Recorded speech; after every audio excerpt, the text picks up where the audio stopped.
अब हम बात करेंगे सेल के कुछ बेसिक टर्म्स की, सेल डिवीज़न के बेसिक टर्म्स की। ठीक है, सॉरी, सेल डिवीज़न के कुछ बेसिक टर्म्स हैं। Reproduction, organisms gives there offspring, मतलब कोई भी ऑर्गेनिज्म है वो अपना यंग वन बर्थ कर रहा है, इसी को कहते हैं रिप्रोडक्शन। ओके, अब जैसे यूकैरियोटिक्स में जो रिप्रोडक्शंस होते हैं वो कुछ इस तरह होते हैं। मान लीजिए ये अमीबा है, ठीक है। अमीबा जब डिवाइड करेगा अपने सेल को तो सबसे पहले एक ऐसा शेप फॉर्म करेगा, उसके बाद इसका न्यूक्लियस डिवाइड हो जाएगा, एक न्यूक्लियस इसमें रहेगा, एक न्यूक्लियस इसमें रहेगा। लास्ट में ये होता है कि 2 डॉटर सेल्स डिवाइड हो जाते हैं अलग अलग। अब इसमें भी अलग अलग पार्ट्स है, इसमें भी अलग अलग पार्ट्स हैं। ओके, फिर आते हैं हम सेल रिप्लेसमेंट में। सेल रिप्लेसमेंट मतलब हर सेल का एक लाइफ स्पैन होता है, एक लिमिटेड डेज के लिए, कुछ डेज तक जीते हैं, कुछ आवर्स तक ही जीते हैं। हमारे बॉडी में कई सारे सेल्स हैं, मल्टी सेल्यूलर हैं। ओके, पर जो आरबीसी सेल्स होते हैं ये 120 डेज तक जीते हैं। उसके बाद सेल डिवीज़न के कारण अलग अलग नए नए सेल्स बन जाते हैं। पर ये आरबीसी होता क्या है? Red blood cells. ठीक है, रेड ब्लड सेल्स यानी हमारे लाल खून के सेल्स। अब तीसरा आता है हमारा ग्रोथ।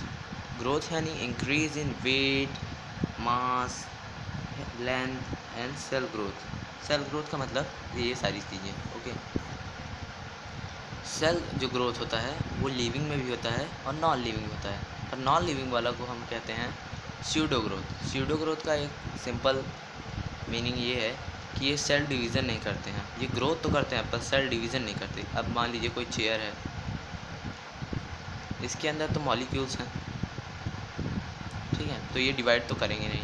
इनका ग्रोथ होगा, पानी में डाल देंगे ये फूल जाते हैं क्योंकि इनके अंदर कुछ केमिकल रिएक्शंस हो जाते हैं। ओके, तो ये ग्रोथ तो करते हैं पर इनमें सेल डिवीज़न नहीं होता। पर लिविंग वाले में, जैसे लिविंग तो हम लोग हैं, लिविंग वाले में क्या होता है कि ट्रू ग्रोथ होता है। ट्रू ग्रोथ मतलब इसमें सेल डिवीजन्स होते हैं। ओके, तो इसमें सेल डिवीजन्स होते हैं। अब सेल डिवीज़न के दो पार्ट जो अभी हमने आपको बताया, एक होता है प्रोकैरियोटिक और एक होता है यूकैरियोटिक सेल डिवीजन्स। तो जो यूकैरियोटिक्स होता है इसमें जो ग्रोथ होता है बहुत ही कॉम्प्लेक्स होता है, वेरी कॉम्प्लेक्स। ओके, अब हम बात करेंगे यूकैरियोटिक सेल डिवीज़न के बारे में। ठीक है, तो जो यूकैरियोटिक सेल डिवीजन्स होते हैं इसमें जो कोई सेल है, ठीक है, ये सेल है, समझिए कोई सा भी सेल है, इसके अंदर ये न्यूक्लियस है। ठीक है, न्यूक्लियस है, तो फिर न्यूक्लियस के अंदर ये जो देख रहे हैं इसे हम कहते हैं सेल ऑर्गेनेल्स।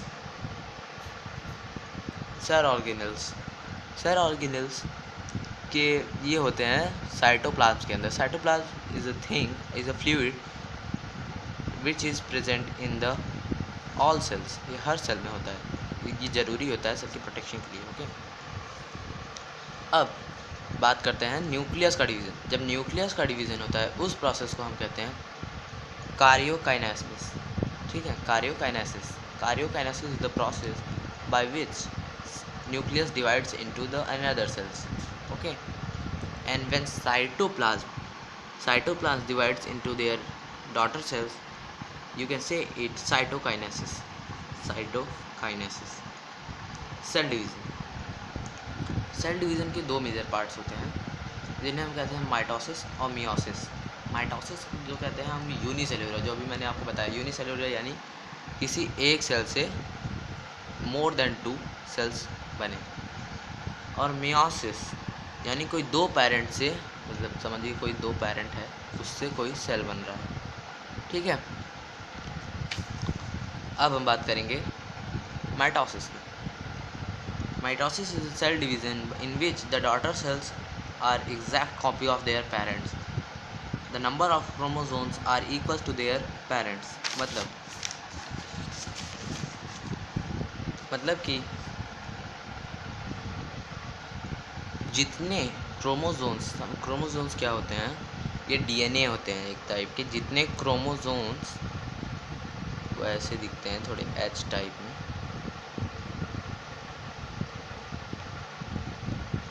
ठीक है, ये ऐसे दिखते हैं। क्रोमोसोम्स जितने किसी भी सेल के अंदर होंगे उतने ही उसके बेटे के अंदर होंगे, मतलब डॉटर सेल के अंदर होंगे बेटा। ओके, जो कोई भी मान लीजिए सेल, उसका क्रोमोसोम नंबर है n, ठीक है, n इसका क्रोमोसोम नंबर है, उतना ही इसके डॉटर सेल के अंदर भी होगा।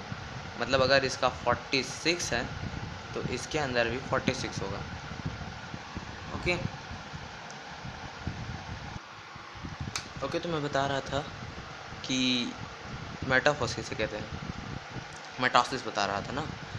मेटासिस के भी 4 फेसेस होते हैं, ठीक है। इसमें हम कह सकते हैं मोरोफेस, प्रोफेस, मेटाफेस, एनाफेस और टेलोफेस, ठीक। इसको शॉर्ट में याद करने के लिए हम कह सकते हैं पी मैट, ठीक है। अब आते हैं एनिमल के सेल डिवीज़न पे।